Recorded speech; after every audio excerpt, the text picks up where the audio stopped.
What's your favorite curse word, Grandpa? Doggone it. Okay. Yeah. Well, you guys use words that we never used. You know, you don't talk about personal things too much, but you use words that we, would not use when I was young.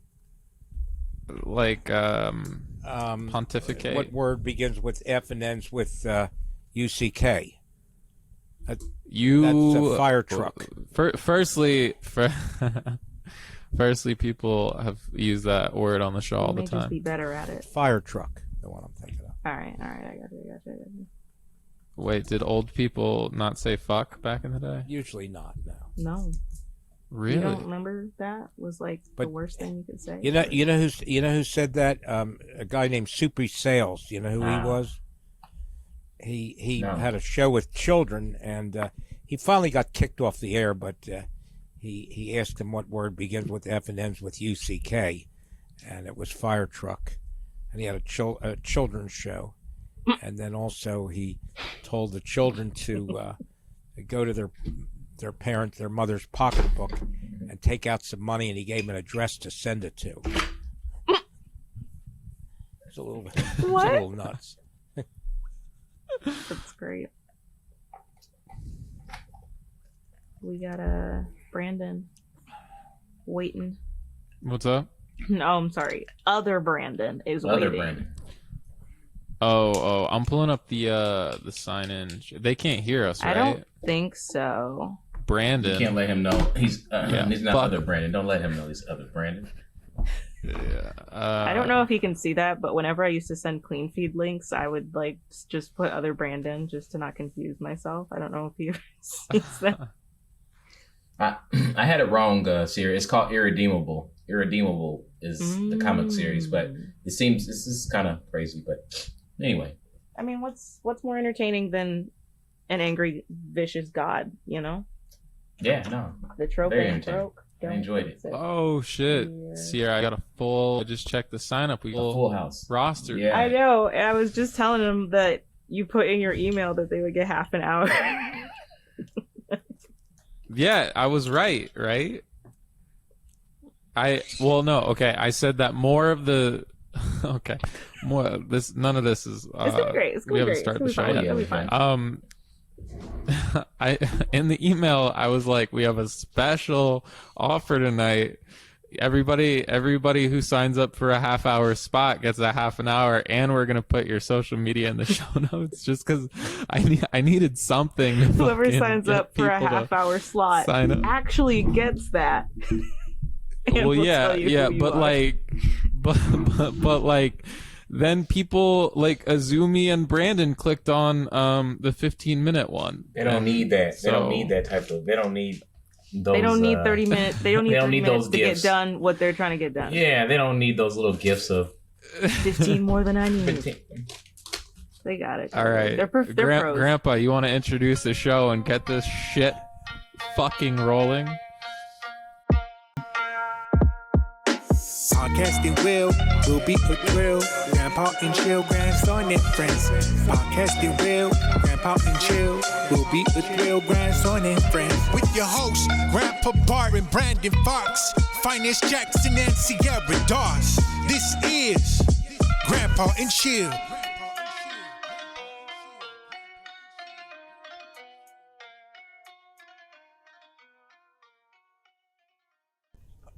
Well, this is, we're going to have a nice evening this evening and listen to Grandpa and Chill. And our producer is Sierra. And one of our hosts is, you have to give me your name. One of our... Oh, shit, this is hard. Brandon, yeah. Brandon and... Phines. Sinus, that's right. Phines, yeah. Phines. Happy to be here. Beautiful. I'm not great at introducing. I need to get it more pat. This is good stuff. All right. Well, what I didn't realize is how hard it was to say your name. My name? Because I never. It is right. Well, why don't you do the introduction again, Brandon, or one of you other guys do it, because I didn't do a very good job. No, Do it for this your is perfect. Make it perspective, more Brandon. professional. All right, Phines, you introduce the show. Hello, welcome to Grandpa and Chill. I'm your host, Phines, with your other host, Brandon Fox, and his grandfather, another host, Bart, our grandpa, and our producer, Sierra.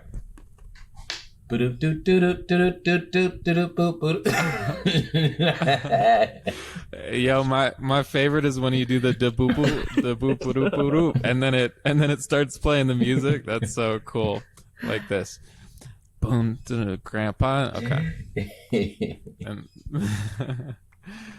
And Sierra, you want to do it? I'll do next week's. Yeah. Okay. Okay. And that's the start of our show. Grandpa, what do you want to talk about? Well, Sierra, I think your volume is a little bit low. Are you guys finding that or not? Trying to keep the static down. Oh, No, not Yeah, no, it's okay. I hear. maybe that. okay. That works. What should we Okay. talk about this evening? Mm-hmm.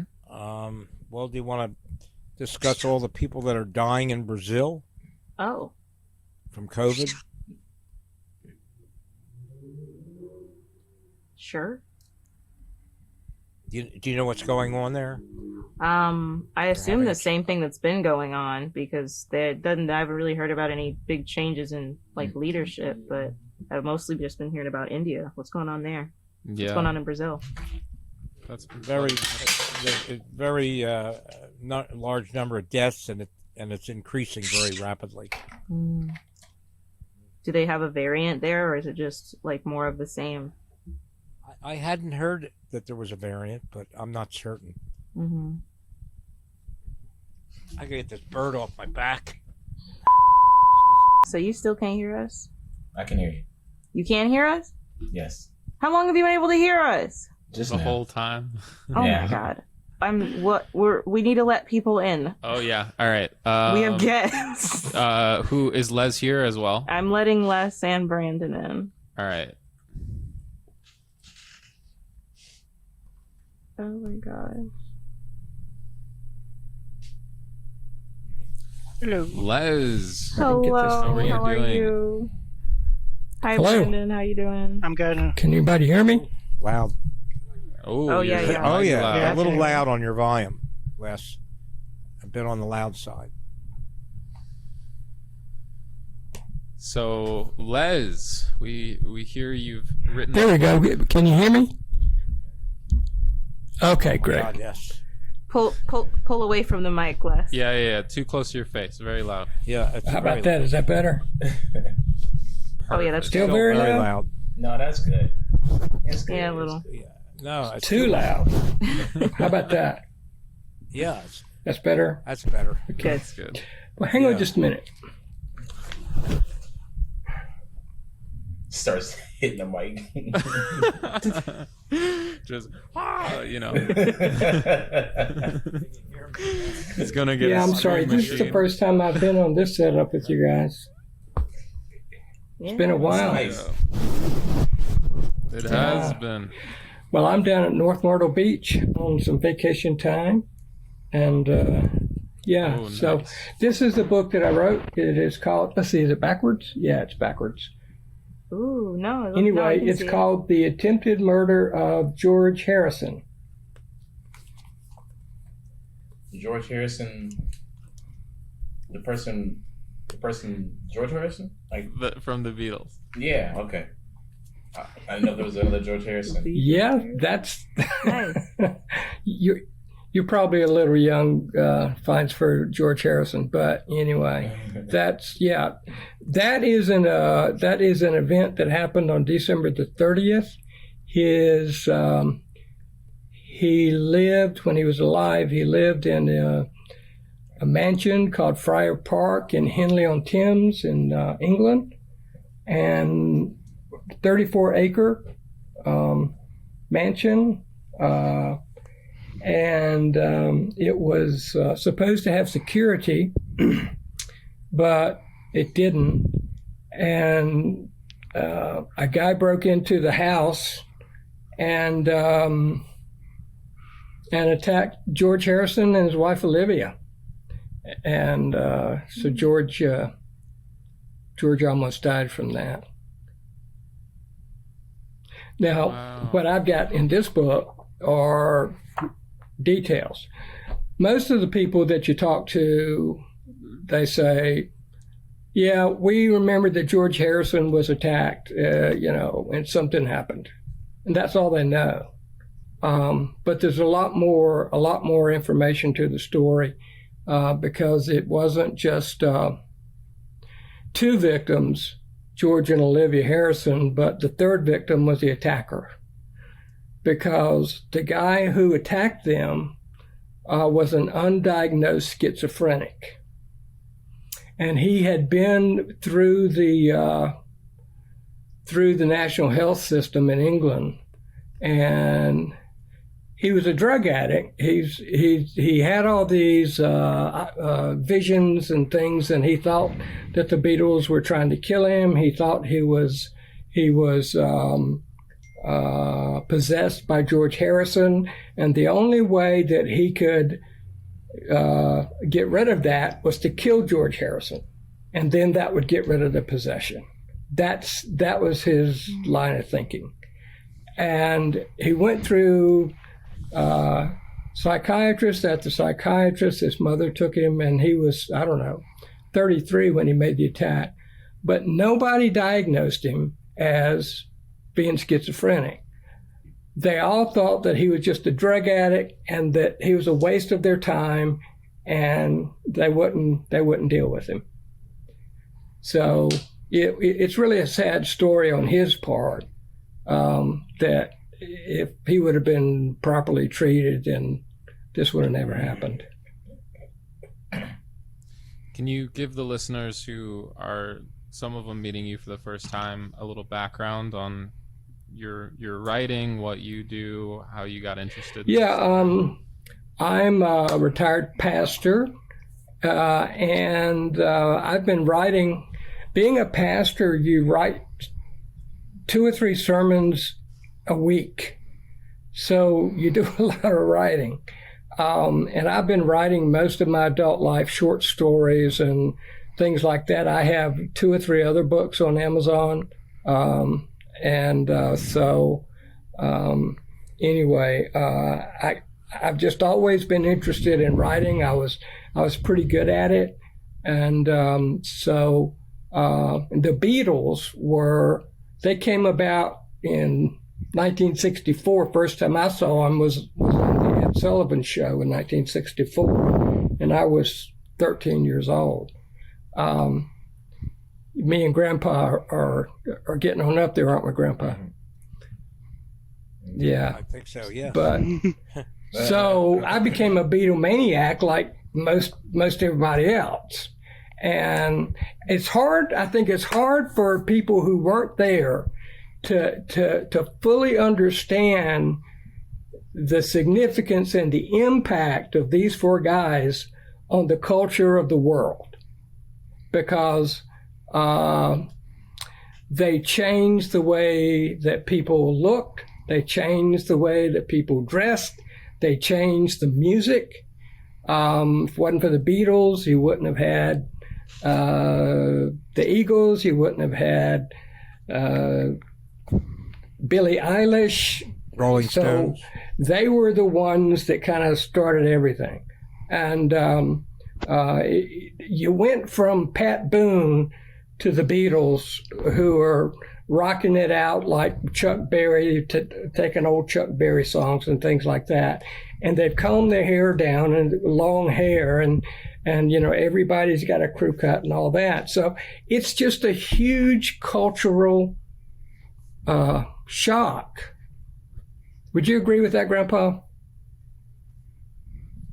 I would, and I think in some ways would Elvis Presley have fallen into that kind of frame? Yeah, absolutely. And Elvis was a big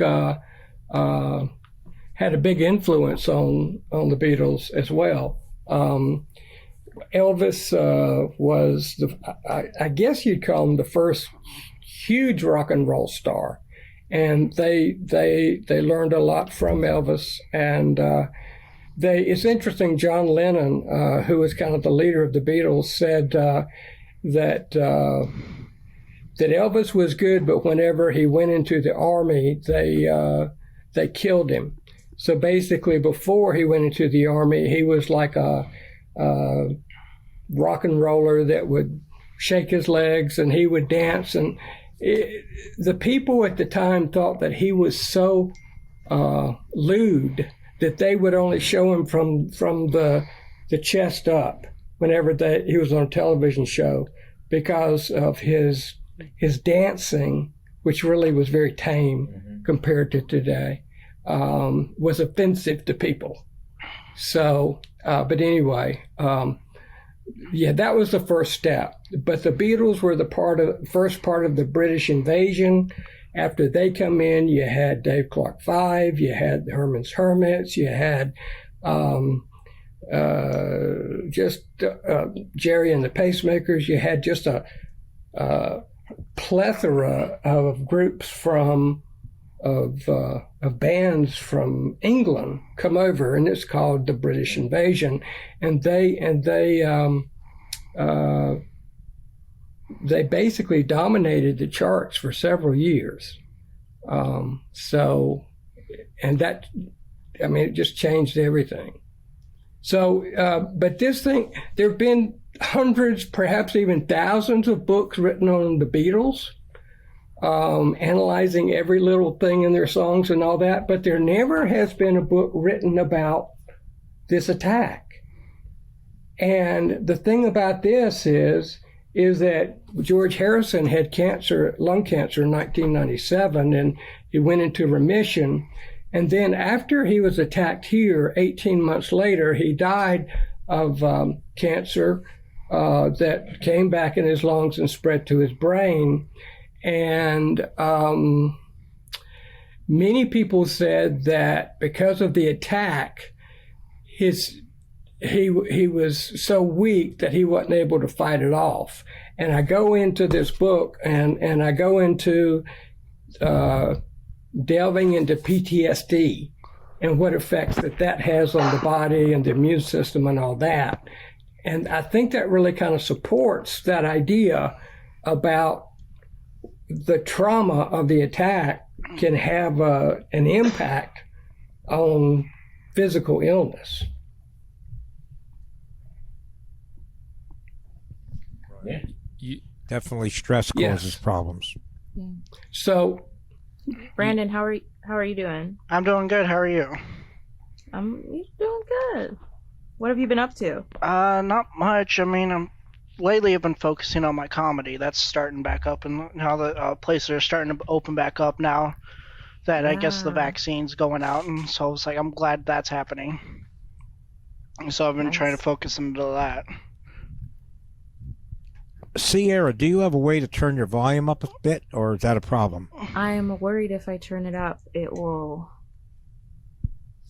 In post, our program will automatically put her sound level up to ours on Buzzsprout.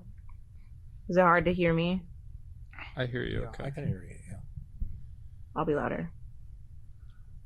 Where are you doing comedy at again, Brandon? Yeah, I'm doing a lot of the basically it's starting the open mics and everything are starting back up in my town. So I was like, I'm able to get that practice back in after being. Where you at again? I'm sorry. I'm in Southwest Missouri. I'm in Joplin. Oh, nice. Okay. Is comedy big there? I mean, we're trying to make it big. Yeah. So right now it's basically in the a lot of comics from either Springfield, Missouri, or Tulsa, or sometimes where they come down from Kansas City. A lot of those areas. Sometimes we're trying to get more comedies. Either that or we branch out. Right. Brendan, how would you describe your comedy? Would it be observational comedy, or like a Seinfeld, or would it be more? That's kind of I was like, cause I mean I'm more not really observational comedy like Seinfeld. it's more. I've always considered my humor a little bit more intellectual. Like sometimes, like I really had to like work on it because some of my jokes, they would have to think about before they would realize that that's Right. funny. So, but I was like, and I'm still like working on that. I'm still like, I guess, counting COVID and everything. I'm only about 2 years Right. into it, so I'm still working on like building Well, everything. is it like the Stephen? What was his last name? Stephen, the guy with the big hair. Stephen Wright. Stephen Is it Wright. like Stephen Wright? Are you familiar with him? I can't say I'm familiar Oh. with him. It's like a Mitch Hedberg type comedian, right? Like all one-liners, very acerbic. Yeah, I was like, I don't really write one-liners. I mean, the closest line is basically I just like tell different stories or like bring up different topics, like so it's a little bit I guess the like closest ones like who I like try to like inspiration from, Ralphie May. He unfortunately died a few years ago, but he's like one of my favorites. And then a lot of storytelling, like Kyle Kinane. He's one of my favorites right now. And basically, I just try to take inspiration of those, but I was like, I don't think my comedy is like just like one style persistent. Like honestly, it changes. Yeah, my favorite comic is John Patine. That guy cracks me up every time I watch him on YouTube. I can't get enough of him. Mhm. Yeah. John Patane. Do you know him? Am I wrong, Brandon, in thinking that you've said before that you also write? Yes, I am a writer. I'm writing my second novel. I write more in the fiction and fantasy era. I do have one book out that came out in 2019 called The Royal Rescue. It's basically just a high fantasy, like coming of age tale. I guess this is a question for both of you guys. I think getting published or even just, getting your book out there is a huge deal, right? Like, what's that first process like for both of you guys? Scary, fun? I mean, I guess you know what they say. It's a kind of case of like hindsight is 2020. Because I think if you ask me now, I kind of rushed the process because I went through like a self-publishing. It was like I didn't go through like an agent or anything. Which the second time around, which is I think I'm going to try to pursue that route because like it didn't have much exposure. Yeah. And like there's things I wish I had done differently. Yeah, what I've done is I've gone through Amazon, and it's basically kind of a self-publishing thing. I don't have an agent or anything like that. And I've done I do have a person who converts my manuscript into EPUB format, which means that I've got it in Kindle format, and I've also got it in paperback. So whenever you order it on paperback on Amazon, then they print it. And so, for example, the printing cost, and all they charge me is just the printing cost, which is $2.15. So if the book sells for $10, then I'm making a pretty good royalty on that. And that's gone well. It's the marketing, I think. I don't know about you, Brandon, but the marketing has been the hardest for me. That's a lot of things, especially like coming in as a new author, like because like especially like with self-publishing and even sometimes traditional publishing is like it's the marketing is being left more and more up to the authors Right. themselves. Which if you're already successful and you have a huge social media following, it's going Right. to be easy. But like if you're just starting, it's sometimes it's hard to get that exposure. Yeah, I've got a YouTube channel with about 12,000 followers, and on that one, I've put up about five little clips of like an author clip, kind of a teaser. Mhm. I've also done an interview, about a 6-minute interview that I've cut it down to 1-minute increments, and I have those on Instagram. And I also have those connected to my Twitter account as well. So sales have been pretty steady. I mean, I'm not selling 10,000 a day, but about 5 or 6 books a day. So that's not bad. That's really good. So yeah, that's really good. That's more than mine ever had.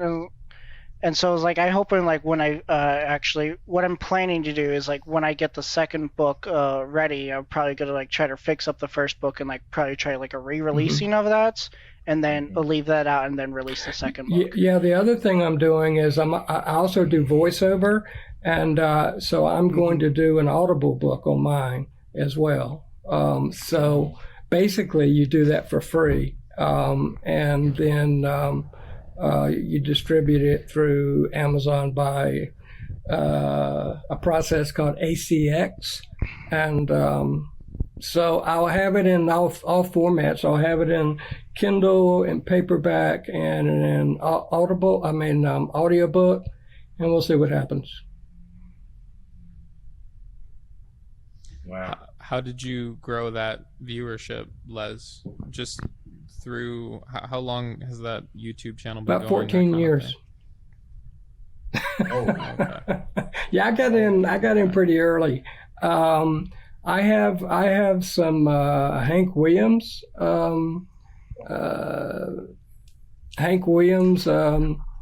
videos, and I don't make money off those, but they bring a lot of people to the channel.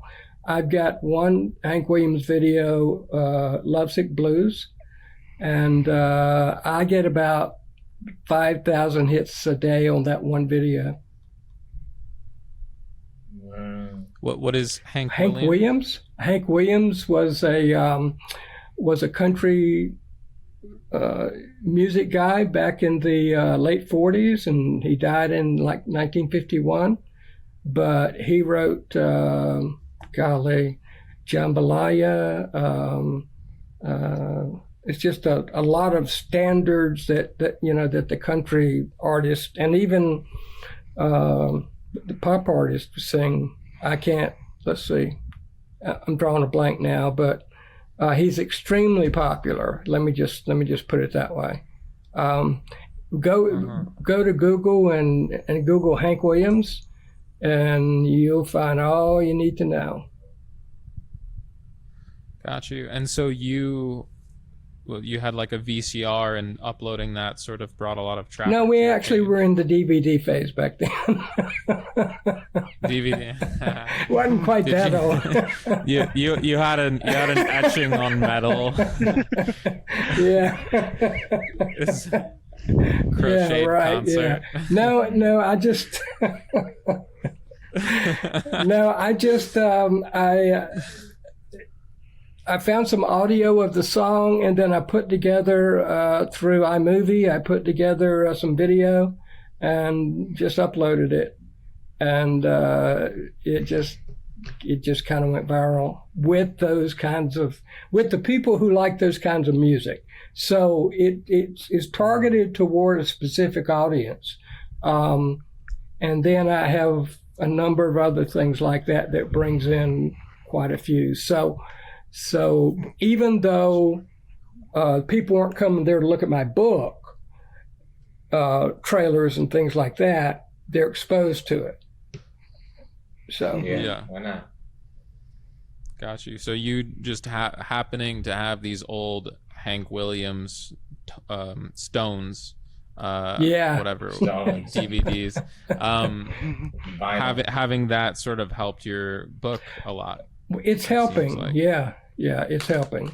So that the only thing I know to do, I watched a lot of YouTube videos from authors and how to market, and I'm sure Brandon has too. And the thing that everybody says is you got to get on social media, and so I've tried to get as much on there as I can. Yeah, I keep telling Grandpa to get on social media, but it's for what? Bit of a learning curve. Promote. For what? To promote what? What do you think, Grandpa? Just joking with you, Brandon. Yeah. So, Les, do you know who wrote Why Don't We Do It in the Road? That was Paul McCartney. I was talking about that song the other day. We were talking about crude songs, and that was one that came off the White Album. Why Don't We Do It in the Road? Yeah. I only brought it up because you were mentioning about Elvis, about his Yeah, behavior right. Right. on Yeah. stage. No, if you read, I mean, if you look at a lot of the Beatles lyrics, they would be the Beatles would be targets of the Me Too movement these days, because if you say, like, if you look at the song called "Run for Your Life," the thing part of the lyric goes, "I'd rather see you dead, little girl, than to see you with another man."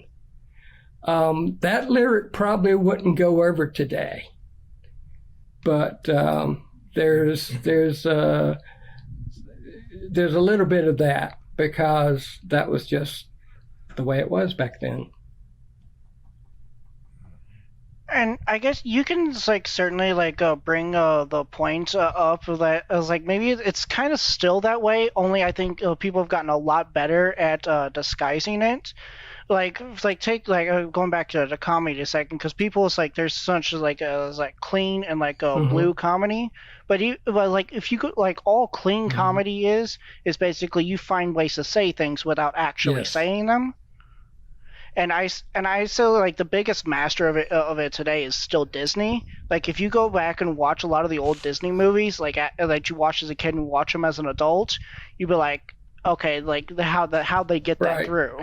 Well, the thing that when I was a kid, a Disney movie that I cried at so bad was Bambi, because Bambi's mother got killed. There's a lot of violence in the old Disney movies. Yeah. Who made Casper? I don't. The Friendly Ghost. Isn't that like just a little dead boy? Yeah, pretty much. It is. Yeah. It's so weird. But Casper was a nice Interesting. ghost. He was a friendly ghost. Yeah. He looked like he was still searching for clothes. That's why he wasn't in. Yeah. Yeah, the Roadrunner. If you look at Roadrunner cartoons today, I'm not sure they would pass the non-violent test. Of the PC. I agree. That skunk too. That skunk that was always over that girl. Yeah. In the Looney Tunes, they don't talk about him anymore. Yeah, he probably shouldn't be on TV. Bro, he got kicked out of Space Jam. Oh, did he? Yeah, you guys are talking to that Pepe. Pepe Le Pew. Yeah. Pepe the sexual harasser. Yeah. His whole character arc was being basically a Me Too character. Yeah, that's right. Yeah. Wait, were you joking, or you're saying he got kicked out of Space Jam? Yeah, he got canceled per se. They're like, maybe we shouldn't have sexual harassment in the children's film. He lost his endorsement deal. Yeah, it's not in the film, but still, all of those 30 years of TV shows. Yeah. Yeah, it's funny. It's funny you say about the Roadrunner, right? Because if you look at the TV shows today, it's all one huge acid trip that's like training 5-year-olds. Like the stuff that I think I was watching Family Guy when I was like 11. But and now we look great. Thank you. Oh. Oh man. Cartoons are wild. As far as the book goes, what made you think of George Harrison? Because I know that John Lennon is, as far as violence and death goes, there's probably 10,000 books. Yeah. Right?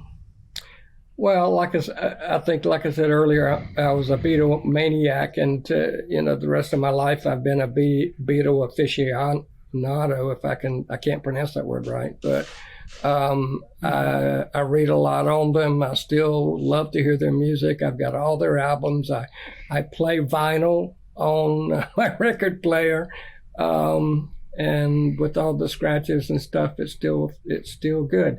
But it's just I've always been interested in this story because there hasn't been a lot of information reported on the story. And from what I've found out, they really downplayed it. They said that that he had about maybe 10 stab wounds, and it comes out to be he had over 40. And the blood was covering the walls on in the hallway that he was in, and soaked the floor. So that's a little bit more than, just a little bit of a wound. They were even saying, if you read most accounts, they'll say, when he was carried out, he was joking that he wasn't auditioning for the Traveling Wilburys, which was kind of a super group that George Harrison was in. George Harrison wasn't joking. George Harrison was, his heart stopped 4 times. So these are things that people don't know, or that I've never read before in one contiguous thing.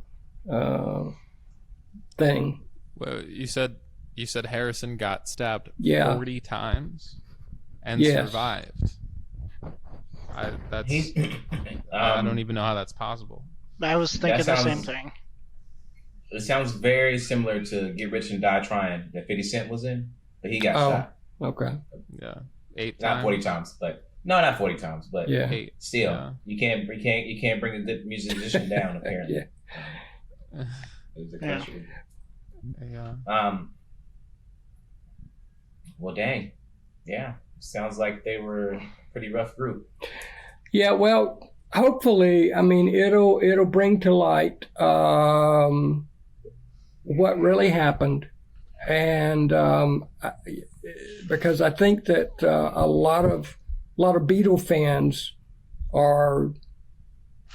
will be interested in this because they just don't know much about it, because not much, like I said, there has never been a book published on this topic alone. You'll see something in Beatle books with 2 or 3 pages about it, but nothing in depth. So, Yeah. Les, how did you? Oh no, you go, Grandpa. How did you get your information? Good question. Basically, internet sources. I spent about 5 years doing research, and I was able to talk to one of the policemen who was there, but he refused to allow me to use any of his information. There's still some trepidation there for some reason. I'm not sure what's going on. I made many requests for interviews to Olivia Harrison, never got responses.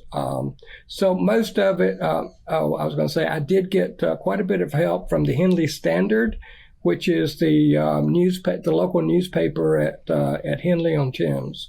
And so they were able to provide me a lot of information from old stories, and they went way back in their archives, because this happened in 1999. So that was 21 years ago or 22 years ago. Mm-hmm.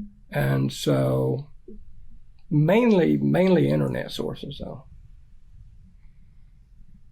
I feel like this could be optioned for movie rights. Like, this seems like a huge, have you seen Once Upon a Time in Hollywood? Yes, That's I what I was have. thinking. Yeah. Well, that would be nice. I'm just trying to sell a book tomorrow. That's all I'm trying to do right now. Yeah. Yeah. That's amazing. I just think, like, I as you're saying this, I find it interesting that I can't remember any movies, for example, about John Lennon's death, maybe, but yet there's a lot about the Manson murders. Yeah, and the thing about it is, the John Lennon was almost a god to one generation, and how many movies have you seen on 9/11? Not very many, have you? And I don't think I would go to a movie about 9/11 because it hurt so much. And I'm not ready to watch a movie on it. So the only thing I was going to say is I think that might be part of why you haven't seen anything on John Lennon, is that to those who loved him, it would hurt too much. Mm-hmm. I could. What were you gonna say, Brandon? Yeah, I could totally see that. I was like, cause I think it brought up a lot of point. Like, I think someone has said like, there's not a lot on John Lennon, but there is a lot on Charles Manson. I think that's because like, I guess like society as a whole had more like a fascination on the perpetrators rather than the victims. Because like you said, I probably wouldn't. Like, I was only 4 when 9/11 happened, but I was like, I still wouldn't want to see that because like that tells like no, that's not it. Like that does hit hard notes. But whereas like no one's gonna relate to like a serial killer, or no one's gonna really relate to Charles Manson, or if they do, they're not gonna go out and admit that. So, and I think that's probably why you see more, because that has a bit more as like more of a fascination rather, because like you see all these like murder documentaries, but they focus more on the perpetrator rather than the victim, because I guess that makes it better television or better Hollywood. I wonder how Sharon Tate's family feels about that. Mm. Right, because it's interesting. Like there's. And I'm not actually interested like Bundy or any of these serial killers. I just think it's like not what I want to watch in my free time, you know? But then as far as the same rules like, don't apply. I'm the same way. Like all those documentaries or like even horror. Like there was actually a big like a conversation in like a writers group that I'm in. Is that a lot of us, like, even though we respect his work, we were wondering, like, is anyone actually, like, a fan of Stephen King? And, like, a lot of us were saying that just because, like, horror isn't our genre, we couldn't really get into his work, even though we, like, respected it. Obviously, he's a really successful author, and we respect that. We just can't, like, I, to this day, cannot read a Stephen King novel. It's just not my thing. Sure. I mean, I'm talking about a different thing, though. Like, that's just sort of an intense fear drama. I'm talking about like Sharon Tate is still in all of those movies about the Manson murders, right? Whether mentioned or playing a character. And I like, see what you're saying. Yeah, we have different rules, I think, for, you know, like when Efron, who did he play? Did he play Bundy? Looking all sexy as a serial killer. It's like that's a interesting thought, right? Everybody's like, oh, have you seen Zac Efron in the Bundy movies? Yeah. Whereas like Zac Efron. Dozens of people who had family members, right? I do think that it's interesting though for the Harrison book that he didn't die, so it almost makes it like a beautiful story that I think a lot of people and one other thing I left out, I think that's really important, is that his wife basically saved his life, because while he was being attacked on the landing of the hallway where their bedroom was, she picked up a fireplace poker, and started beating the guy over the head with it. And she said that all she could think of is what her daddy told her when she was growing up, is that whenever you swing, be sure you swing hard. I think he was talking about baseball.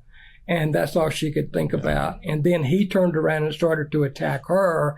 And then she grabbed a lamp and started beating him over the head. And so she really saved his life. Wait, did she knock the attacker out? No, she diverted him from continuing to attack, George. Then he started to attack her, but she was beating him off. But she was still getting cut, nothing like George was. And George was able to muster enough strength in order to make the guy turn back to him. And then the police came. So they were just basically in combat until the cops. Yeah. And the interesting thing is that the cops get to the gate and they call for security, and there's no security. And so finally one of George Harrison's assistants had to come out from the house, which is half a mile away from the gate, in order to let him in. And the question has to be, why was there no security? Yeah. So. Wow. And what did they find motive, or is just no, it's just illness. Yeah, insane person, mental illness, and he was found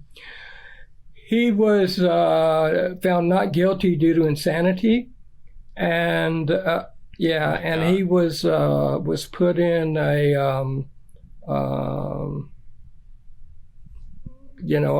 an asylum. Thank you for the word. And he was released in 18 months.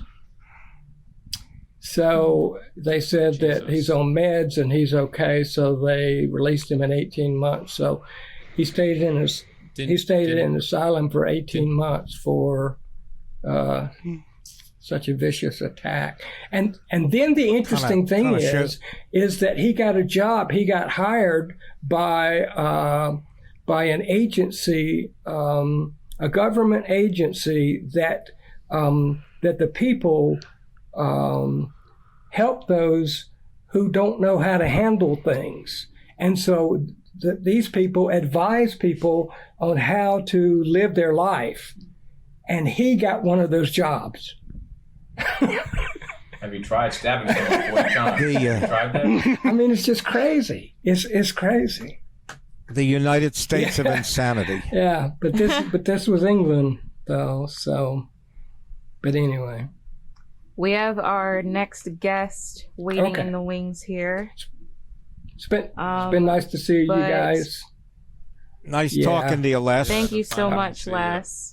Always a pleasure. Brandon, Les, always so happy to have you on. Can you guys plug your success. individual books, please? And we'll put them in the show notes too. Thank you. Appreciate that. Yeah. Just say the title and where people can get them, please. Thank you, guys. Oh, I'm sorry. Les, say it. Say it now. With your mouth. The Attempted Murder of George Harrison can be bought at Amazon.com in either Kindle or by paperback. You can get signed copies signed by the author through eBay. Yes, Les Puryear, LESPURYEAR. Thank you so much. And Brandon? My book is called The Royal Rescue, Royal Adventures Book 1. You can get it on Amazon, or you can get it directly through the publisher at outskirtspress.com. Awesome. And that's Brandon and Templeton, Templeton. Get that in the show notes. Thank you guys both so much. You're very Have a great night. Bye-bye. Bye. Hello, Melissa. What's going on, family? Hey. It's good. How are you doing? Hi. What's going on? It's been some It's been a time. minute. Love your glasses. Love your earrings. Oh my God. Oh, thank you. Doing a little something. I gotta start doing something. How have you been? Bro, What's new? I want to hear about this Black Uterine Health documentary. Please. Oh, Yeah. yes. But first of all, I got to give a shout out to Grandpa. I haven't seen Grandpa in a Good long evening. time. How are you today? I'm You doing look wonderful. great. You look It's good to very, see you. very upbeat. Thank you. Wait, where's the bird? Well, I had to put him in the cage. I couldn't think straight because he was biting me on my neck, and he doesn't Oh, he was know the doing too difference much. between biting on fabric and biting on skin. Oh, yeah, So It's disrespectful. He I'm knows. sorry. So I finally put him away. I've got cuts all over me. So Oh, God. Okay, so you had to put him on punishment. He's on punishment right he now. seems to not mind it being in the cage. He seems happy there. Well, that's great. Well, yeah, y'all. Thank y'all for Yeah, having it's me. nice to see I'm you putting back. together. Thank you. I'm putting together a documentary on Black uterine health, and we begin filming in August. And I'm doing that because the Black uterus is the key to life. And there's just not a lot of attention and support for the holistic healing of Black womb holders. And as someone that's a fibroid survivor myself, I was just like, I'm tired of fighting with clinicians and doctors about what's going on. And I need to give more power and agency to folks that are experiencing this, especially generationally. So I said, you know what I'm going to do? I'll make a documentary about it. So that's what I'm doing. Excellent. Fancy. Well, is there something different about it being a Black uterus than anybody's uterus? Yeah, absolutely. So there are these things called fibroids and endometriosis that are like basically non-cancerous tumors that are found more likely in Black bodies than they are other bodies.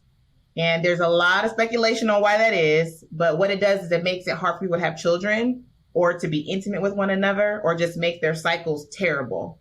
And so, it stems from historic racism in the medical field. And the fact that there's a father of gynecology should tell you a lot about how this all started. But yes, so there's a lot of experimentation on Black women throughout slavery that helped define the medical practices that are today without anesthesia. Wow. So there's a lot of research that goes into it, but there's a lot of people that are willing to talk about it and talk about their experiences. So I'm excited about it. Do you know? Can you tell us what is the rate, I guess, of fibroids found in Black womb holders? I think you said versus other races. Yep. So in black womb holders, it's 1 in 4 folks have had experience with some type of uterine health crisis. And then in non-Black folks, it's 1 in 20. Wow. Really? Wow. Gotcha. Sorry, and you keep saying fibroid? You can account for that. You already explained it somewhat, but would you explain it to me again? I don't understand why you would have such a disparity in the ratio. Right, Grandpa. That's what I'm saying. Yes. So some of the things that are out there talk about just access to healthcare, right? Access to holistic healthcare. And then the other part is just people not taking Black folks seriously when they go to see the doctor. They'll minimize their experiences or say y'all are used to being in pain. You can handle it. And the other thing has to do with hormonal growth and then just lack of access to quality food. So it really comes down to numbers and dollars, right? Numbers and cents, and who has the money to live a quality life and who doesn't.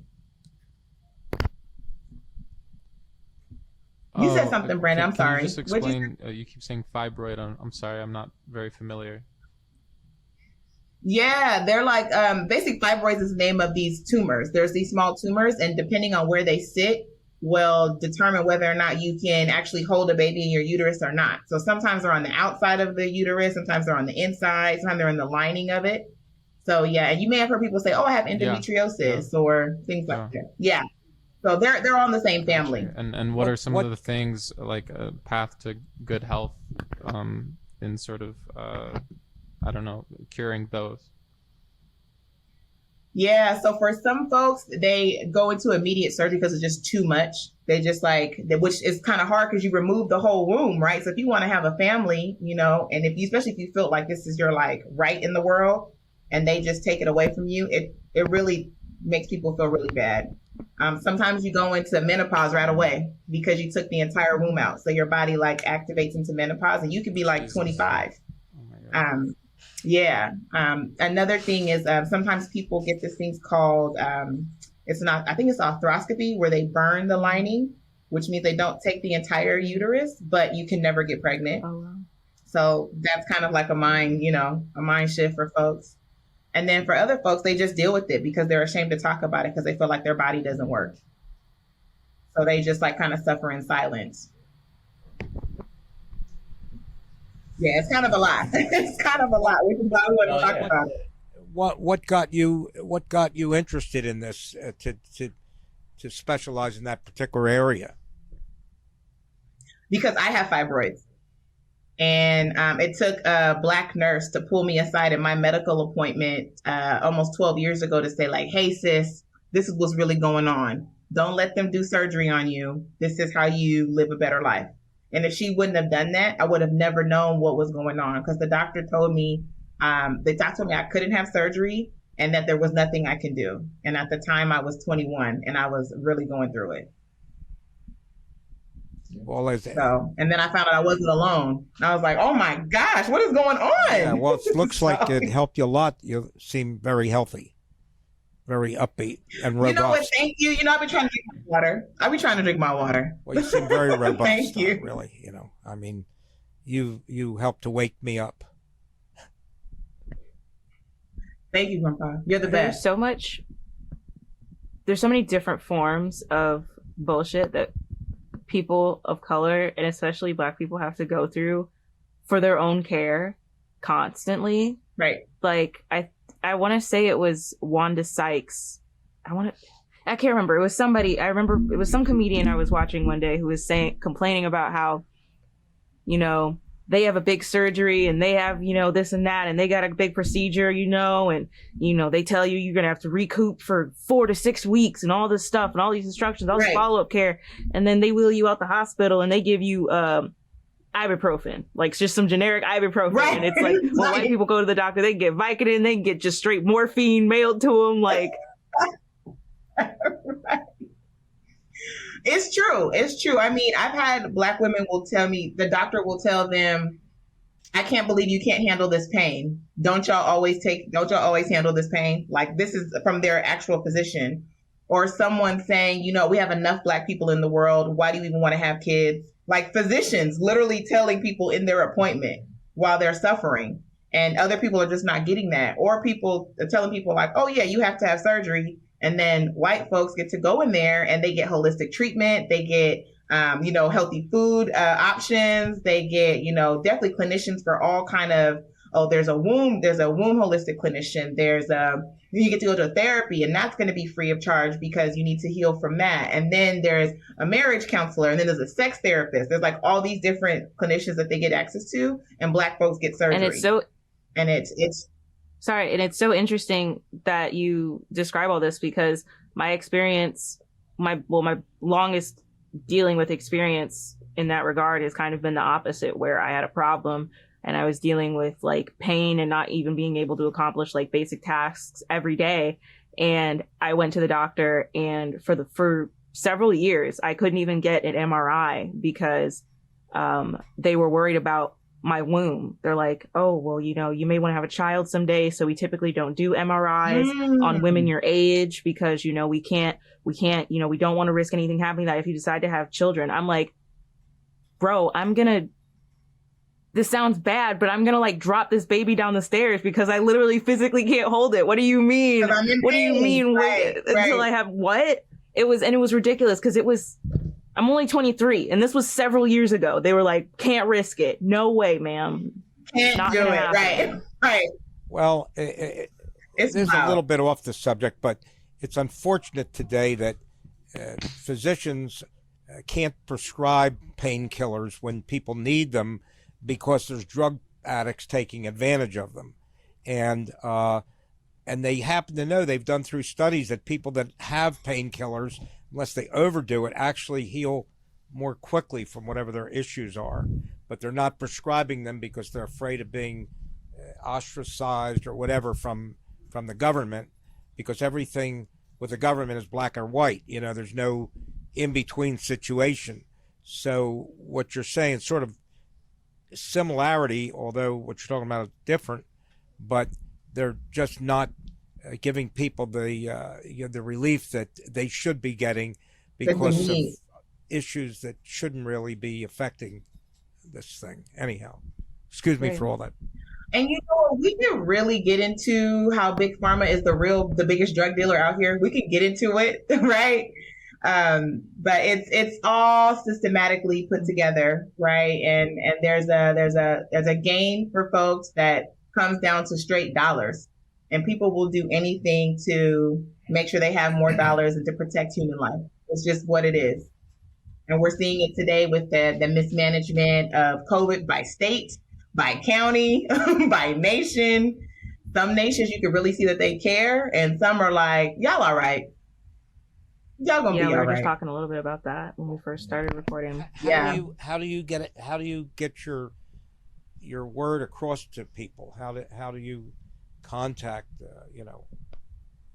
obviously one way is through a podcast, but in general, how do you let people find out about you and what you're working on? Yeah, it's interesting because you have to have like press releases, and I've got to work with some folks to do that, which I've never done before. So I was like, oh, okay, we out here press releasing, which was kind of cool.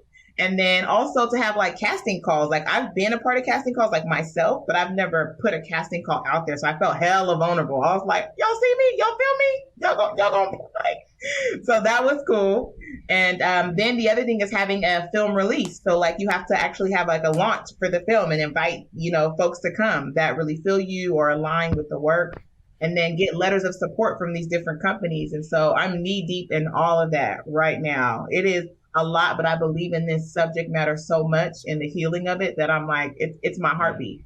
I can't help it. I don't know if it's fair to ask you a personal question, but do you have a family now?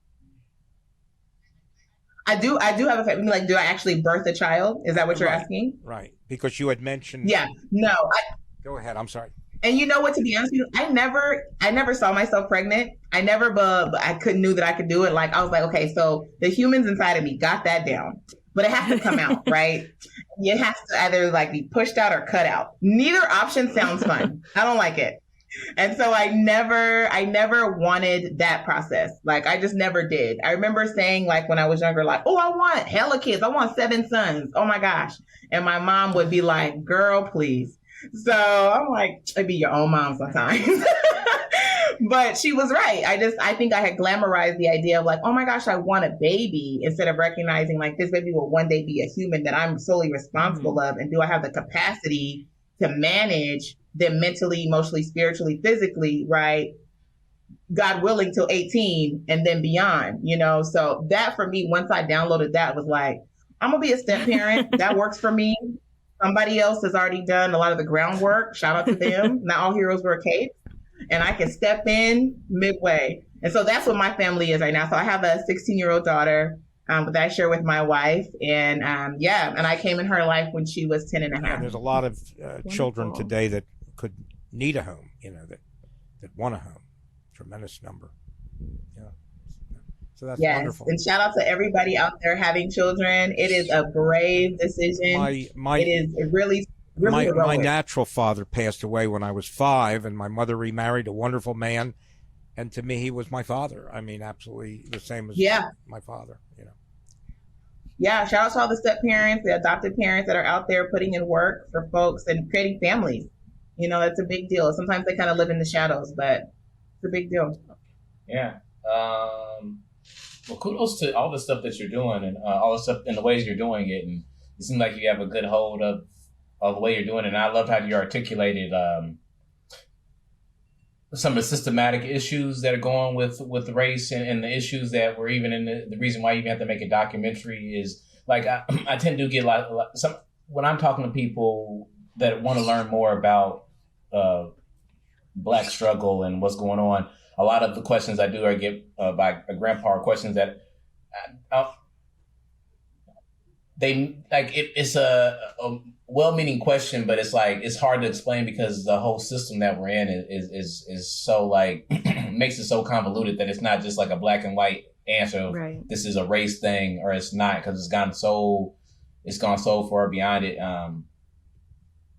And yeah, I mean, as a Black man, I'm learning so much just in general, like recently, about how much privilege I have compared to just Black women or any, I mean, really just women in general, lots of times. And that's been an eye opener. So it's just cool that you're out here telling people, because I think media is probably the next best way if you can't do it systematically. And if you're in a capitalistic system, I think media is probably your next best bet to attack people and get people interested in it. I mean, just think about how we're all inspired by what we see, right? Visually, especially as people that are growing in the volume. If all of you are creative, just think visually. You get inspired by color, by message, by sound, and all of that plays a role in how you see yourself and how you value your abilities and your contribution to the world. So I can go into a staff meeting, right? And I could argue to the death of me. They're going to go home, drink some wine, and go to sleep. Like, I literally argue for nothing, right? But if I put out a film that has a targeted message, right, with the intentional folks in the room, and that catches wind, people can get down with that.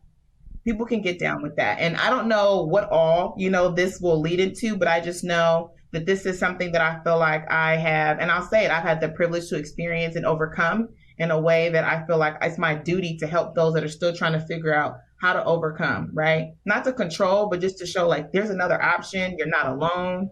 You have family out there that get you, and we're going to get through this together, just build community. It's also really great that you're, in making this, it will provide information to girls and young women about their bodies, because like I know in Illinois, there's like no semblance of like comprehensive sex ed that's like mandated in schools. It's like condoms and HIV prevention, not sex ed, but HIV is Right. prevention is mandated.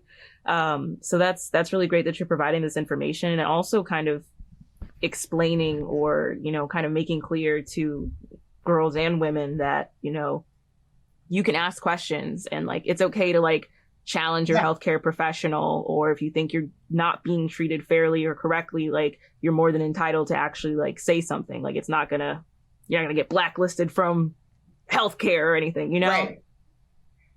Right. It's important, especially too, and it's like, since I have some of the clinicians that are going to be a part of the cast, and they make it very clear. Medical school does not teach you holistic health and wellness. You go in, you either are family medicine, right? You're going to take care of the babies, you're going to take care of the elderly, or you're a specialist. But they don't teach you about like nutrition and mental health and like, what's it called? All the things, massages, aromatherapy, acupuncture, like those things are completely left out. Med school is what, 3 to 4 years? And then you have a residency. Like it's so quick. And so like, do you know the science or not? So you could pass the state boards. It has nothing to do with looking at people as whole people and individually. Like all of us here, while this is a platform we're all on, everybody's got their own health issues, right? Every single one of us. And some of us we can see, some of them you can't. Everybody needs their own individual support when they go to see the clinician. And so, you know, the medical field of these systems tend to group people like women need this, men need this, Black folks need this. And it's like, it's not just that, right? We're human beings with individual needs. And then there's these cultural underlying expectations that are embedded in our individual needs. So like those things, they don't get talked about, especially for our trans and non-binary folks. That's why I use the term womb holders, right? Because if you have a uterus, that's really why we need to heal this. It has nothing to do with you being a male or a woman. It's about your uterus is harming your body and nobody is telling you how to fix it. Exactly. Is this a worldwide issue or is it more associated with the U.S.? That's a great question. This is my own speculation about it. I think the U.S. Food system is trash. And so we are not known to have quality food. We believe in mass production, quick mass production. We believe in longer shelf life. And in other countries and other nations, their food is way more organic, right? They went out to go get it that day, right? They caught it that day. They grew it themselves. They're way more robust with knowing and toiling the land than we are here in the United States. So you're not going to see as many disparities when it comes to these health challenges as you would in the US, but it is something that a number of Black folks, regardless of where they are, experience. But the US is way more prominent, and I think access to healthcare is one of it. But the other thing is quality of food and quality of life is just really poor in the United States because it's totally centered around economic gain and economic access. And it's just not the same in other countries. Well, I think preservatives, they put a lot of preservatives in foods for, you know, to give them more shelf life, sodium benzoate or whatever it happens to be. And they know they're poisonous. They're absolutely poisonous, but they keep the percentage down low, but still, it accumulates over a lifetime or whatever. You know.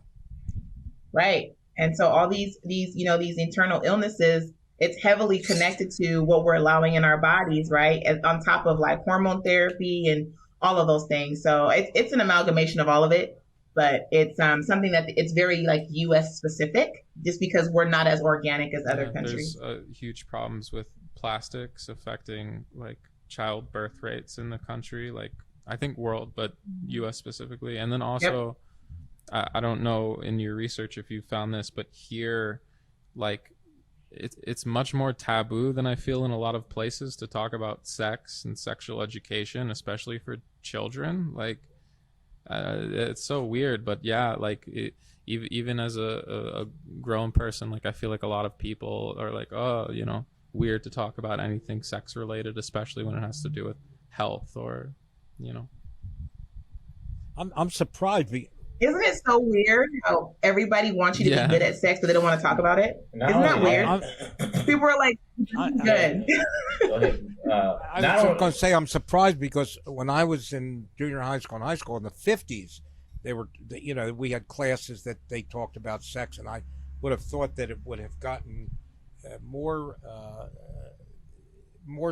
subject matter as the years went on. But apparently, what you're telling me, that's not. We have so. our gym teachers teach our sex ed classes now.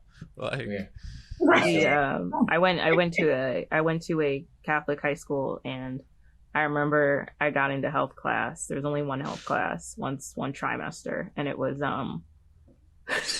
we had like every you go to class in like high school and everything is in like units of what you're gonna learn, like subject matter. Yeah. Okay, we had like smoking is bad, drugs are bad, Right. Don't drink alcohol, guys, all the regular units. Okay. Right. And then when there was clearly a block, like whatever curriculum package they got this from, there was clearly a block that was meant to be sex ed. Okay. Clearly. And instead they're like, we can't do that. What are we going to do? What are we going to do? Why did I spend 5 weeks learning not to gamble? It was a whole breakdown about the dangers of teen gambling. I was like, what are you talking about? There's Teen gambling. It was like, and it was framed like a bunch of 16-year-old boys would I don't know, steal their parents' credit card and run to the casino boat. Like it wasn't framed realistically. It wasn't even in terms of online gaming or mobile games. And that's how loot boxes and that kind of controversy about children gaming. It was literally dead ass, don't play blackjack, guys. Don't play cards, don't play spades or whatever. It's bad. It won't end well. So there's definitely been a big wave of, I would assume, conservative or Christian based influence on our education system in the last several decades.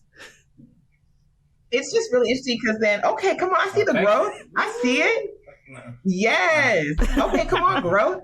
No, but in real talk, nobody wants to talk about sex, right? They're like, don't have sex, don't do sex, don't even think about sex, don't write it, don't spell it, don't do Shoulders nothing. are bad. And then when you're mid-20s, they're like, where are my kids? Where are my grandchildren? Why aren't you married? Why don't you have that? And it's like, okay, wait. So I wasn't supposed to have sex with anybody. I wasn't supposed to talk about it. I wasn't supposed to explore my body as a human. I wasn't supposed to learn how it functions. But you want me to now hump and bump everybody to go get pregnant, right? And I don't know my body. And I feel like this goes for anybody, right? Because we're sexual beings, right? We're sexual beings. Sexual pleasure is necessary for everybody. I believe in that. Who doesn't want to feel good? Who doesn't want to be in tune with their body? Whether you pleasure yourself or get pleasure with other people, who cares? We need to make sure that people know their bodies and know what they're doing. Plus the emotional connection that happens during sex for a number of people. So I'm not supposed to ever talk about it. And now I'm supposed to just be fucking everybody. Come on now. Work with me here. I'm sure I'm preaching to the choir because you seem to know all this stuff about all this too. But yeah, I think that it's such it's even further to that our society, especially America, cares so much of what's between your legs. Though we care about who you're at, what sex you are, and we're so ready to judge you on what sex that you are and whatnot. But yet we're so taboo of never talk about it, never show it. It's just so. And then it's just like you were saying, there's also a huge taboo for women to be even lustful at all or talk about sex in a good light, or it's threatening for them to be know about the body and what they want from it. And I'm sure I'm preaching and to remember the controversy of WAP. Yeah. People lost their minds. It's crazy to me that people are women are just don't do that. But then they're like, ooh, I love porn. Ooh, I love porn. Or, ooh, I love a good stripper. Ooh, I love that. Or I want to buy lingerie. But you're never, ever supposed to talk about sexual pleasure or the capacity and the strength that your body has, or how literally womb holders are the reason we all exist, right? We don't get to talk about none of that. My question would be is, in the simplest way as you can, why is that? Yeah. So first of all, it's the controlling of women, right? That wanting to control the idea of the body, the mind, and it's all based on making sure that men have superior authority over a woman's body, right? And it's actually pretty ridiculous when we think about that, because in reality, right? The womb holder is the one that's literally like creating this life and deciding to produce this life, of course, in collaboration with other folks, but still, it's this person carrying this life. But that in itself is a threat, right? To the idea that men should own and supervise and control and authorize. And the moment you disrupt that, then there's no reason to have a wage gap. There's no reason to control sexualization. There's no reason for those things. And so it all comes back to superiority complex and wanting to be dominant. I think that the men are all different, just like women are different. And I think a lot of men don't think that way. I think men, I know for myself, I want a woman to be equal, or, you know, so I'm sure there are a lot of men like that, but certainly not all of them. Well, like most, right. Well, like most power imbalances, it's not necessarily the number of, I guess, bad acting individuals, but the number of people that allow the poor behavior to persist and create the culture. Also, even if you're not one of the people that thinks that way, quote unquote, you're still benefiting from like the country and system that's in place. Right, yeah. It's like, well, I don't have to fucking deal with this shit because I'm a dude. Mm-hmm. And I'm willing to bet if they put a magnifying glass on every dude, I guarantee we can find something that we're probably doing that's fucked up, you know, that's probably taking advantage or using our privilege in a way that we don't know, or getting upset at something that we are entitled to think we feel like, but it really isn't. It's not really equal like we say it is. So, you know, who knows? It's all about these systems, right? And we were just having a conversation today with my wife about like, because people don't want to feel like I'm the bad person, right? Nobody ever wants to feel that way. But we are living in a society that was set up on systems that were meant to be very specific, right? And so now you're seeing like the breaking down of those systems, and people are really having to ask themselves like, well, so why did this exist in the first place? And that's with all the isms, right? That's with racism, sexism, xenophobia, oppression, homophobia, right? If we were living in a society where none of those things were bad or opposite, then we wouldn't even have to have these discussions, right? Because it would all be just like equity all around. But because there's a heavy Christian influence, there's a heavy dominant Christian influence, and there's a heavy social pressure where many moons ago, men dominated not only the access to housing and jobs, but land and people. We're literally living in that system that's benefiting from those decisions made a while ago. And so while it's not everyone, of course, it can't be, we're all individualistic.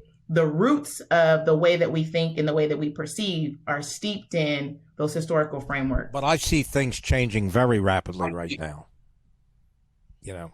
Do you feel that way? I absolutely. I think that there's much less, or there should be much less prejudice, and there should be, and there will be, and I think that women certainly are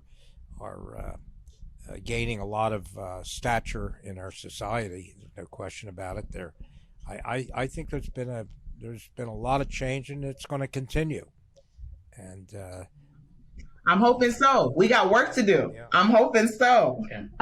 Melissa, do you have? I'm going to let Azumi in here. Do you have time to stay on, or do you want to? I do have to go. I'm sorry. Okay. You're in pre-production for the doc, or? Do you mind, because you said press releases and stuff, like just saying where people could find anything, or just your socials, or all of that stuff? Yeah, I mean, y'all can definitely go to mugamzoentertainment.com and then follow me on at Mugamzo Entertainment on Instagram to stay up to date. But more information and visuals will be coming this fall, so I'm super excited about it. So I'll definitely have to tap in with y'all once we make a little bit more progress. I am so excited. I can't wait. Yeah. I moved up. Level up. I have so many questions for I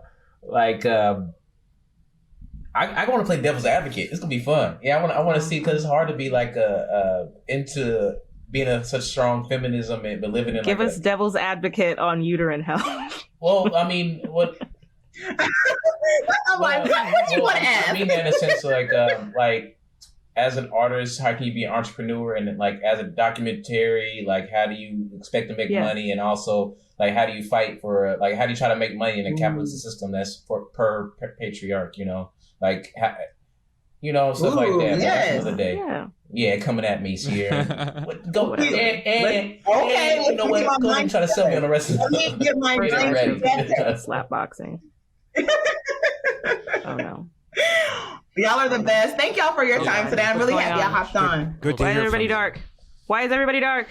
It's still rolling. Why is everybody Yeah. Okay, Grandpa, don't forget. I want to see the bird next time. Make sure he's still not in the cage. You got to free him a little bit. Be fried next time. Okay. All right, y'all. See you later. Hey, Phines. Hello, how are you? Well, how are you? Hi, Brandon. Hey. Hey. Can you hear me okay? I can. So, yeah. So I was just telling your grandfather that I had told you in the email that I lost my mother back in February. So, because he asked me what have I been up to. So then I'm trying to relocate as well. So, Yeah. Mm-hmm. Where you relocating to? North of Georgia. North of Georgia. What? Ready to go. You don't like Georgia? I do like Atlanta. I've been here a long time. It's just time to shift now and move somewhere else. So I lived in Atlanta for 17 years, and I thought it was a great city. I moved back up north because my mother needed help, but I really enjoyed Atlanta. What part what suburb did you stay right in the city of Atlanta, or where? Well, I was just south of the perimeter on Roswell Road. That's where I am. I'm in Roswell. Yeah, Right, yeah. like I'm at Roswell, Sandy Springs line. So Yeah, that's where I was in Sandy Springs. okay, yeah. And I also used to lived live up in Alpharetta. Is it Alpharetta for a short Mhm, time? it is. Yeah. Yep. So yeah, we were neighbors. Well, if you lived here at the same time I did. So Are you gonna stay for at least a little bit longer, Tracy? stay in Atlanta. Yeah. Maybe till June. I was supposed to have been gone March Wow. 31st. So you have a. So you said you're moving north of Atlanta. When you say north, Out I of don't think north you're of going to- Georgia. Another of state Georgia. north of Georgia. yeah, not No. Alaska or anything like that. No, just really closer to the DC area. I'm from Maryland originally, so. Oh, okay. Mm. Yeah. So how's everybody? No, I love the new platform. It's clean. Yeah, Better? it's fancy. Got a compliment out of the new thing. No 2 links, just 1 link. Yeah. No clean feed. No clean The feeds. least clean program. Yeah, the landing page is nice. It was easy. And Oh, amazing. so yeah, it's nice. Looks good too. Only took So us is 36 this episodes. quality, like video and audio wise? Yeah, it should be. We get from each person in the call, we get the high quality WAV files. We get 720 or 1080 HD video from each person. It records locally, so we get like the best quality from each of you. So when this episode airs, everybody will look a lot crisper than usual. So yeah, that's good perks. Good. Still working on it. Does it slim you down? Right? Take off like 20, 30 pounds? That would be Can I awesome. get like a color filter? Right. Yeah, I wonder if we can do the background thing like you do with Zoom. Yeah, I'm sure everybody's gonna miss that so much. Yeah. Phines, I like the hair. The hair. Oh, thank you. It's Yeah. unkept. I just took it And out. so It's the new trend, right? I can't went Yeah. outside and didn't do anything in my hair. People are like, wow, nice hair. And I'm like, wow, things have changed. yeah, things have changed. Yep. So jazzy. So what are we gonna talk about? Oh, Are we back Roland's here? Oh yeah, we've been going. Oh. Hi, I'm Brandon Fox. You're listening to another episode of Grandpa and Chill. Part 2. Yeah, Part 3. for real. No, we had a little went off. Issue. My family's moving a bunch of furniture around the house, so I think they had to disconnect the internet for really getting stuff around. So that's my B. Got you. Tracy, DC area, is that where other family is, or? No, they're in Maryland, like closer on the eastern shore of Maryland and Delaware. I'm not actually going for family. I'm going because it sounds bad. That sounded terrible, didn't it? Just erase this whole feed. Let's just start over. Let's hear the end of it. What Yeah, wait. Get to the period, please. Brandon was like, "What? No, I'm actually going for, like, it's gonna sound crazy to some people. I'm actually going because of a church. Oh, that's cool. Okay. But I'm a part of a mega church here already. And I'm going to another church. So. Can you? It's a I would church love. that you were. Oh, I'm sorry. Go ahead, Brandon. Oh no, I went to church for 3 months. I'm Jewish. I went to a lot of temples. Some would say too many, and I loved going to church. Do you really? Yeah, I do too. Yeah. You're still in Atlanta, Brandon? And maybe we could go. Yeah, I know. We're gonna have to hook up before I leave. Not hook up. Yeah. Let's start this whole show over. In a church sense. In a church. Yeah, in a church. This is, I'm saying everything wrong. Like it's just coming out. Church, but not biblical sense. Swipe right. Oh yeah. Why did you choose this? Why did you choose this church that you're going to move? You're moving for? I didn't really. I didn't choose it. I'm actually a part of a mega church here with like 10,000 plus members, and I serve here. But I got, during the pandemic, I started. I don't know. I found this church because I was doing a podcast as well. I told you all that the last time, and I used to say "keep going" as a slogan. And I searched the slogan on Facebook, the little, hashtag or whatever. And this pastor came, I didn't know he was a pastor, but he came up with a "keep going" shirt on. I was like, oh, who's got my "keep going" hashtag? I researched him further and saw that he was actually a bishop. Wow. And started listening to his services. It's been over a year now. So I knew I was supposed to move last year, but COVID-19 had a lot to do with that as well. So I've been up there a couple of times. I'm supposed to go. Well, I can't. It's not a town you want to. It's not like DC area. Like it's right. It's just not. It's a little. It's actually Virginia, and it's a little small town. It's not somewhere you just flop to. Like, yeah, I'm moving to LA. I'm moving to Las Vegas. It's not like even that kind of town. So that's part of the hesitation. Like, what am I gonna do? I'm just be. It's gonna be twiddling my thumbs at Cracker Barrel. Like, okay. Yeah. So. What do you got planned? What are you gonna try to do? There's a really good peg game. I don't know if you played it at the. Oh yeah. They're French. I'm there at Cracker Barrel all the time. Their French toast is so delightful. Yeah, I interrupted you, Phines, but. No, I was just asking what she thought she was gonna do. And besides, when you move up there, like the questions that you had, like a place you just don't flock to, or what you gonna do when you get there aside from going to church and all that. I guess I'll give the answer when I get there. Yeah, you just go with the flow of where you're being led to, and the answer is there. He's getting a lot of momentum and a lot of steam on social media as well. He's just kind of, it's like everybody that that's coming to that church are not from the area. Everybody's getting like a clarion call to go there all of a sudden. Wow. Like it's just kind of interesting. And I've told people that, I'm like, I don't know why I'm supposed to feel like I'm supposed to move here. Like I'm being told to move here. They're like, it's happened to all of us. Not even the pastor. He's not even, like everybody's from somewhere else. And we're all like flocking to this one place. You mind telling us what the denomination is? I think they're Pentecostal, but not strict Pentecostal. They just they believe in the Bible and the resurrection of Jesus and all that. Just same thing. The denomination things, I think it's just where people do the protocol in church. Like some Baptists may do other things and Pentecostal people, but at the end of the day, everybody's in the Bible.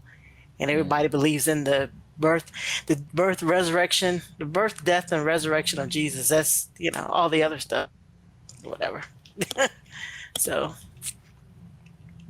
that's it. What makes a church mega? The number of members. How many? Oh, well, the church here is a mega church. That church in Virginia is not a mega church. Oh, okay, gotcha. Yeah, the one I'm a member of here.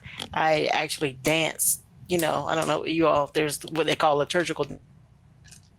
I'm on the dance ministry at the church, and I do the church voice, the church announcements as well. So I bet it. I'm sorry. Mhm. No, I was gonna say I bet it becomes a mega church when you have a dance team. You know, have a dance part of it, right? Really smaller churches use dance ministries. If you got people that can dance, you got to, be called to it. Everybody can't flow like that. Like, it's not like you go out there and twerk. You got to really got to be, So, yeah. So, other than that, nothing else is going on. Just also trying to build a brand, like retool my skill set. Just like trying to pick up new skills. I started copywriting.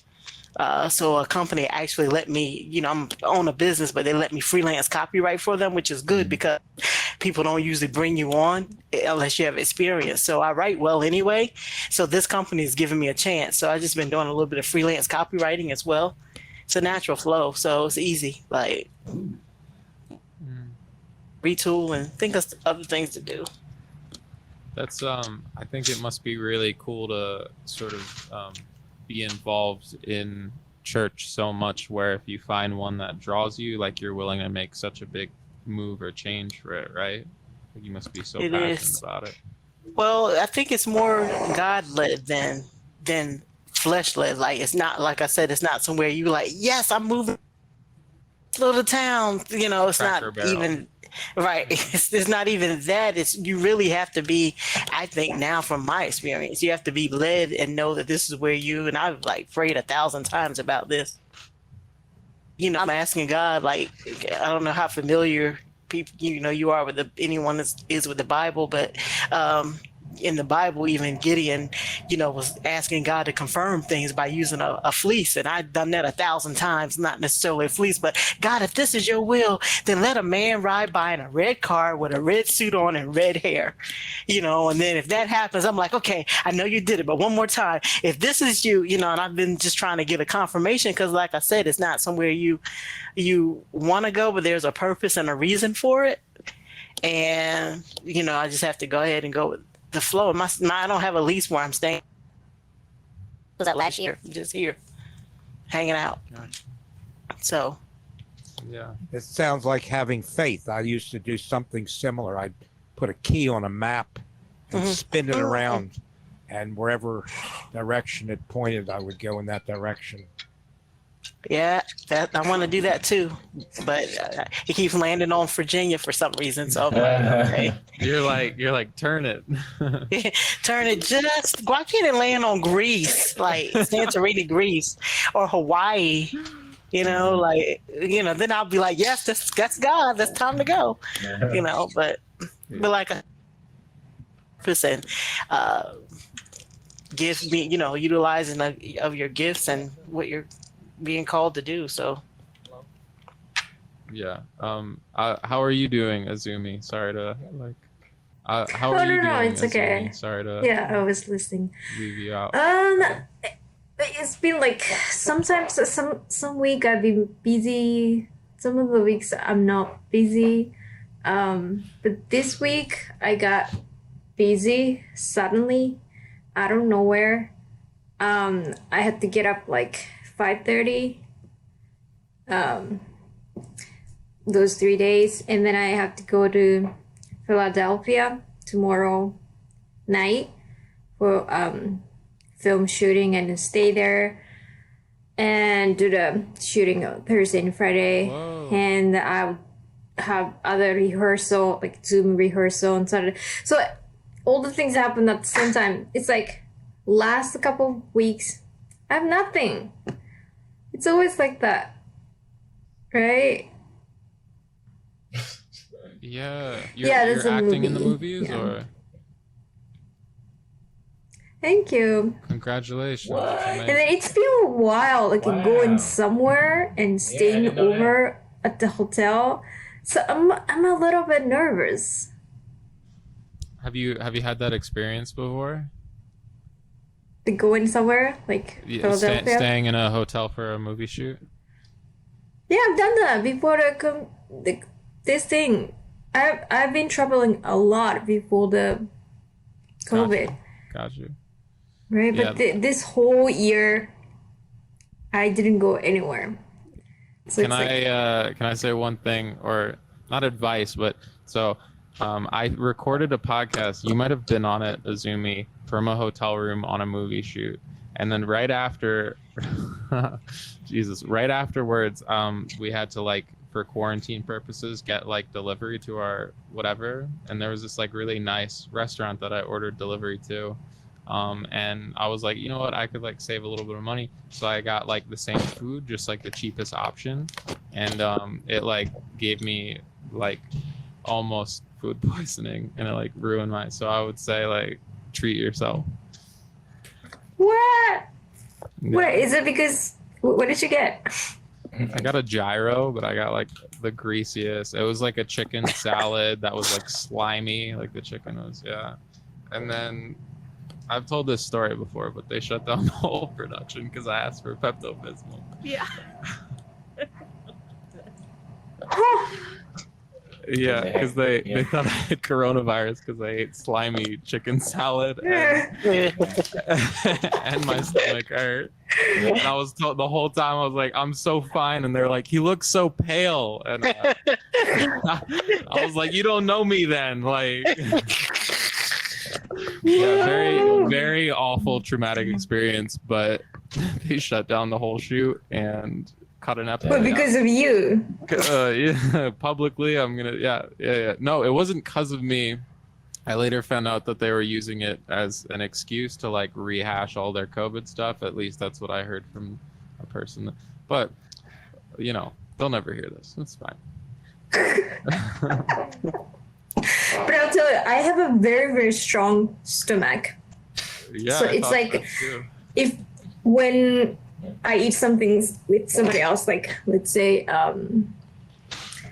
okay, I was eating something with somebody, like sharing a food with somebody else, and then somebody else like got the super bad stomachache, like food poison, and that person felt it and then struggled it a lot, but I don't feel anything. Really? That happens twice or three times. And you guys were like, you were touching the same food that they were touching and like eating. Yeah. Maybe you have a stomach bug and you gave it to them. No, I don't think so. or you're immune to certain types Yeah, I think so. I'm bacteria. very strong. Like, yeah. The digestive tract of a chicken. They can, What? well, because chickens can eat seeds all day, and they just are like, I'm just gonna eat these seeds, and they just digest them and they poop it out regular. We can't do that. It'll go in and come right out. I'm saying you have a good digestive system. You can take it. Yeah, I think so. Yeah. And then I never experienced the food poison until I get 25-ish, 26, 25. That the first time I get the food poison in my entire life is like I got it from my sister's cooking.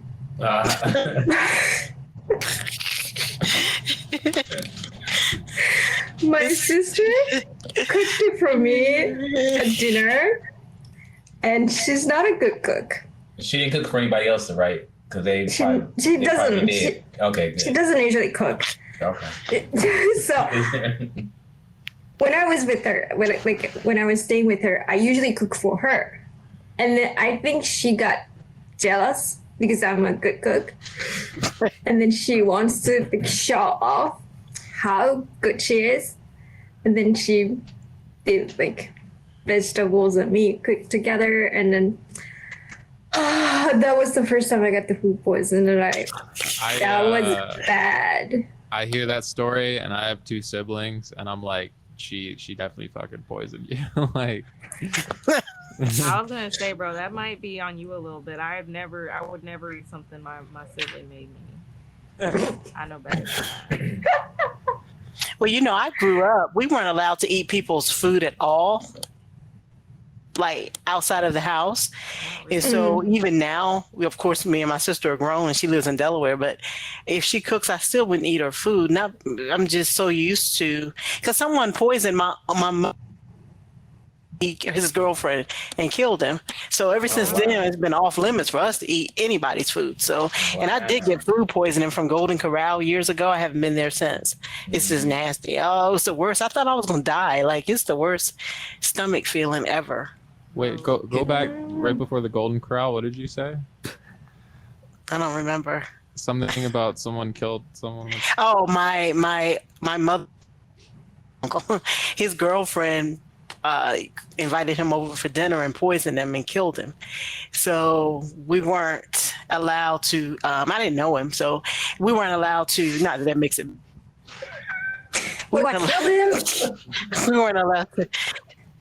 Yeah, she killed him. Accidentally or no, intentionally. intentionally? So when Phines said your sister might have been trying to, it's a possibility because it happens. It happened in my family. So yeah. We always get to these stories at 8:26 p.m. I know the good stuff. So if you come over for dinner, I'll just be drinking bottled water. Right. But we can talk though. Just bring it So, back. That's hilarious. Yeah, bring some almonds. This makes me want to ask that question. Yeah, we don't have to delve into this. I just want to know, like, where is she now? You I don't know because I didn't know them at all. So she's probably dead too. Maybe she ate her own food. When I spent a little time in the military, they used to have us put any aluminum dishes and pans that we used into boiling water because aluminum, if it's not sterilized, will have bacteria that can give you a lot of issues with digestion. Which is why when I go to restaurants, I ask for a cup of hot water and I put the silverware in there if I don't use plastic silverware. That's a tip. You're welcome. Yeah, no. This makes me I don't know if the last episode is out yet or if you listened to it, but we were talking about like if you go over to someone's house for dinner and they make something for you. Would you cook for me if I came over? Or would you cook? Yeah, you probably because I don't know how to cook, so. Oh, good. All right. Yeah. That's why my ring finger doesn't have a wedding band on it because I don't know how to cook. So. That's not the only reason. Yeah, no, it's not. I'm never getting a ring. I'm never getting a ring then because like I tried to eat my own cooking last night and I couldn't get through it. So food poisoned yourself. I was eating it. I made chicken, frozen chicken, and a can of kidney beans. Just those two things together, and I couldn't get through it. Tell us how. What what did you want to make? What do I want to make? Something edible, probably. My dreams come true. Like, You know what, Brandon? What was your plan? Tell us your plan. What was your plan? I was with hungry the and I frozen wanted. chicken and the can of kidney beans. I was hungry and I wanted to go to sleep, and there was so many. Like I had vegetables and I had different sauces, but it would have all added extra time. So You know what, Brandon? You come in here and you bitch about how, man, cooking is hard. I can't boil an egg. Food tastes bad. I don't know what a spice is. Okay. And then when we press you for more answers, you're like, oh, well, I put lemon pepper on my beef chili. Or, oh, I made frozen chicken and a plain can of beans, kidney beans. And it wasn't good. Like, what do you expect? What is it? I can't even see your faces right now. This thing is so glitched out. Like, what are you doing? What do you want from us, Brandon? I feel like I've reached an intervention. Yeah. It's like saying I'm tired of my electronics not working. I don't understand what the problem is. Well, what have you been doing? I've just been smashing it with this hammer and it won't do anything I ask. Why isn't it working? I've found Sierra's breaking point. You tapped into it. Yeah. And with that, guys, we've reached another end of a beautiful episode of Grandpa and Chill. Yes. I want to thank our amazing guest today, Azumi, Tracy, Melissa, Brandon, and Les. Thank you guys so much for coming on. Thank you for having me. I feel like we've reached a really productive conclusion. As always, thank you so much to our amazing producer, Sierra, our awesome co-host, Phines. Grandpa, I love you. And if you guys have anything to promote or social media that you want to share, we'll end with that. And then, so Tracy or Azumi. Well, yeah, my Facebook, I'll just do the media tray. I think it's at, well, maybe next. I forgot the hook. It's media tray, though. What is the name of it? At Butta Inspired. So it's Butta Inspired. Like I inspire you with eat, okay?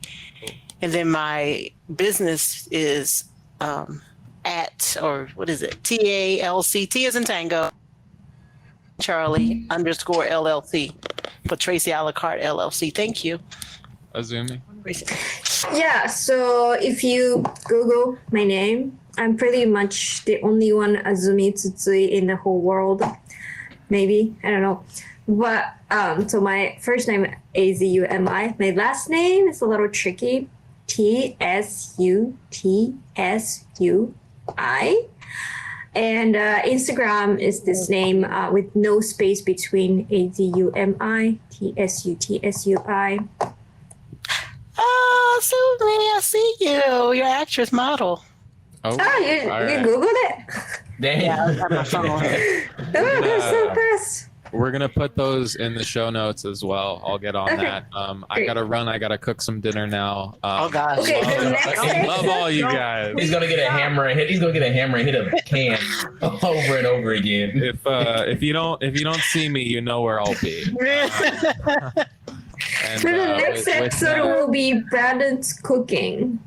We have to talk about this. I'll do it. I'll do a whole episode where I'll make something and then have you guys yell at me for 2 hours. Oh yeah, let's That do sounds that. good to me. Yeah, Finest has never been so excited for an episode. exactly. I don't yell really well, but I will get some good cuts. Yeah, fuck that guy. Grandpa. Good night, my friends. Yes. Good night, Grandpa. Good night, Grandpa. Podcasting with Grandpa Bart and Rosie, always on his shoulder. This is Grandpa and Chill. Grandpa and Chill is brought to you by your hosts, Brandon Fox, Bart Frank, and Finest Jackson. Our producer is Sierra Doss. You can find episodes old and new on Spotify, Apple Podcasts, Google Podcasts, and more. Subscribe to our YouTube channel to watch the show, and follow us on Twitter for behind-the-scenes moments you can't get anywhere else.